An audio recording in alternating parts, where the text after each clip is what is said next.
China কি মিয়ানমারের বড় ভাই? চায়না মিয়ানমারের বড় কাজিন, বড় ভাই না। আমরা ধরেই নেই চায়না মিয়ানমারকে যা বললো মিয়ানমার শুনেবে, তা না। মিয়ানমার অনেক ঠাটা, অনেক ঘাট, তারা অনেক কিছু চায়নাকে কিন্তু পাত্তাও দেয় না ওরা। প্রায় এক দশক ধরে বাংলাদেশের জন্য রোহিঙ্গা সংকট শুধু একটি মানবিক সংকট নয়, এটি এখন কূটনীতি, নিরাপত্তা এবং আঞ্চলিক ভূরাজনীতির বড় প্রশ্ন। মিয়ানমারের অভ্যন্তরীণ সংঘাত কোন দিকে যাচ্ছে? রোহিঙ্গাদের প্রত্যাবাসনের সম্ভাবনা কতটা বাস্তব? আর এই সংকটকে ঘিরে বাংলাদেশ, ভারত, চীন সহ আঞ্চলিক শক্তিগুলোর হিসাবটাই বা কি? এই প্রশ্নগুলোর উত্তর খুঁজতেই রাজনীতি.com-এর বিশেষ আয়োজনে আজ আমাদের সাথে আছেন রাজনৈতিক ও আন্তর্জাতিক বিষয়ক বিশ্লেষক সাইমন মহসিন। সঙ্গে আছি আমি নাজমুল ইসলাম হৃদয়। চলুন শুরু করা যাক। আপনাকে আমাদের স্টুডিওতে স্বাগতম। Thank you. আপনি রিসেন্টলি থাইল্যান্ডের চিয়াংমাইতে গিয়েছেন একটি কনফারেন্সে অংশগ্রহণ করতে। সেইখানে আপনার যে এক্সপিরিয়েন্স সেটা যদি আমাদের সাথে একটু শেয়ার করেন। Thank you. অ্যাকচুয়ালি এটা একটা আই ওপেনিং একটা কনফারেন্স ছিল আমার জন্য, একটা অভিজ্ঞতা ছিল আমার জন্য। চিয়াংমাইতে এই কনফারেন্সটা বেসিক্যালি মিয়ানমার বা ওরা বার্মা ক্রিতা হিসাবেই বলে থাকে, মিয়ানমারের উপরে কনফারেন্সটা হয়। এটা ছিল তাদের পঞ্চম পর্ব। এইবার আমার একটা পেপার তারা অ্যাকসেপ্ট করেছিল, আমি সেখানে গিয়ে পেপারটা প্রেজেন্ট করার সুযোগটা হয়েছিল আমার সৌভাগ্য সেটা। তো ওই 3 দিনের এই কনফারেন্সে প্রায় 950 জনেরও বেশি আপনার প্রেজেন্টের পার্টিসিপেন্ট কিন্তু অংশগ্রহণ করেছে, এবং তারা সবাই মোটামুটি হচ্ছে আপনার হয় মিয়ানমারকে নিয়ে কাজ করে, অথবা মিয়ানমারেরই হচ্ছে আপনার বাসিন্দা, অথবা মিয়ানমারের একজন আপনার নাগরিক যারা হচ্ছে থাইল্যান্ডে থাকছে, অথবা থাইল্যান্ডের একাডেমিক যারা হচ্ছে মিয়ানমারকে নিয়ে কাজ করছে। ওয়েস্টার্ন অনেক কান্ট্রিজ থেকে হচ্ছে আপনার অনেক একাডেমিক আসছিল যেখানে মিয়ানমারকে নিয়ে তারা কাজ করছে। একটা বিশাল একটা আয়োজন ছিল সেটা। আমাদের স্বাভাবিকভাবে যখনই আমরা মিয়ানমারের কথা বলি, আমাদের দুইটা প্রতিবেশীর মধ্যে একটা প্রতিবেশী রাষ্ট্র, এটা প্রায় 400 কিলোমিটারের একটা সীমান্ত ওদের সঙ্গে আমরা শেয়ার করি।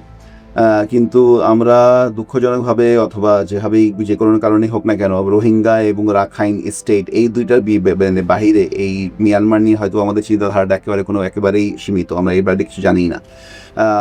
আমিও একই আপনার হয়তো বক্সের মধ্যে বন্দি ছিলাম এই কয়দিন। কিন্তু চিয়াংমাই কনফারেন্সে যাওয়ার ফলে হচ্ছে আমার যে পরিমাণ মিয়ানমার সম্বন্ধে ধারণা হয়েছে, বুদ্ধি হয়েছে, সেটাতে আমার যেটা উপলব্ধি যে মিয়ানমার সম্বন্ধে আমরা আসলে সবাই বলা ভুল হবে, অনেকেই অনেক কিছুই জানি না, অনেক কিছুই আমরা জানি না। 2-1 হয়তো আমাদের এখনও ঘনিষ্ঠ যিনি আমার টিচার আছেন বা আমাদের সঙ্গে কাজ করছেন, তারা হয়তো মিয়ানমার সম্বন্ধে এখন জানেন, অথবা অনেক হিস্টোরিক্যালি ওনাদের অনেক কিছু জানা আছে। বাট ওইটার এক্স্যাক্ট যেই কার্যকারিতা এবং ওইটার যে আপনার ফলপ্রসূতা হচ্ছে আমরা আমাদের মিয়ানমার বিষয়ে পলিসি বা নীতি প্রণয়নে হচ্ছে ব্যবহার করতে পারি, সেটা আসলে করা হচ্ছে না। যেহেতু মিয়ানমার একটা বিশাল দেশ, আমরা যদি ম্যাপের দিকে তাকাই, বাংলাদেশ থেকে কয়েক গুণ বড় একটা দেশ সেটা। 7টা ওইখানে প্রদেশ আছে, 7টা রিজন আছে, একটা ইউনিয়ন স্টেট আছে।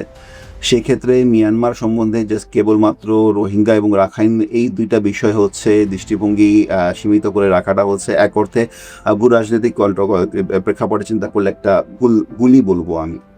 তারপরে তার অর্থ এই না যে রোহিঙ্গা বিষয়টা আমার জন্য খুবই একটি বিষয়টাই হচ্ছে প্রাধিকারে হচ্ছে আপনার নিম্ন স্তরে চলে যাচ্ছে। এটা অবশ্যই আমাদের প্রাধিকার একটা বিষয়, এটা আমাদেরকে সমাধান করতে হবে, মানে সমাধান মিয়ানমারের কাছেই, মিয়ানমারের মধ্যেই এটা নিহিত।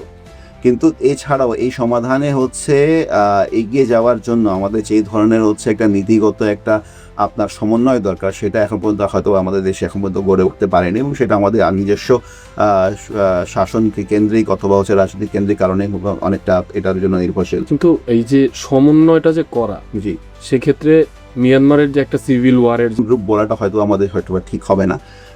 এটা হয়তো আমরা যেভাবে বলি এথনিক আর্ম গ্রুপ হিসাবে বলাটাই আমাদের সবচেয়ে মানে ব্যালেন্স একটা অ্যাপ্রোচ হবে এটা এক্ষেত্রে।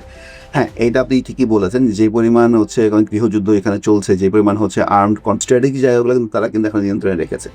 স্বাভাবিকভাবে এখন আমি যেটা আপনাকে বলতে চাচ্ছি যে এই মুহূর্তে একটা নির্দিষ্ট কর্তৃপক্ষ বা অথরিটিকে হচ্ছে আইডেন্টিফাই করে রোহিঙ্গার সঙ্গে বসার যে একটা আমরা চিন্তাধারা করছি, সেটা অ্যাকচুয়ালি আমাদের দিক থেকে বলবো একটা সীমিত ধরনের। 21 সালে হচ্ছে মিয়ানমারে যে কুটা হলো, এটার পরে প্রায় 4 মিলিয়ন, প্রায় 40 লক্ষ হয়তো বা আপনার ব্যতিক্রম থাকতে পারে, কিন্তু আপামর দৃষ্টিতে আপনি চিন্তা করেন অন্য দেশের মধ্যে হস্তক্ষেপ করে হচ্ছে, মিলিটারিলি হস্তক্ষেপ করে জিনিসটা হচ্ছে ওই দেশটাকে হচ্ছে কমপ্লিটলি চেঞ্জ করে দেওয়ার যে চিন্তাটা, সেটা ক্ষমা করেন। হ্যাঁ, প্রভাব খাটানোর যে বিষয়টা রাজনৈতিকভাবে সেটা সবাই করে, আমরা যদি সুপার পাওয়ার হতো আমরাও করতাম, এটা ইটস ইন্ডিয়ার তো সেটা করার ইতিহাস আছে। এবং এটা মিয়ানমারের বড় কাজিন, বড় ভাই না।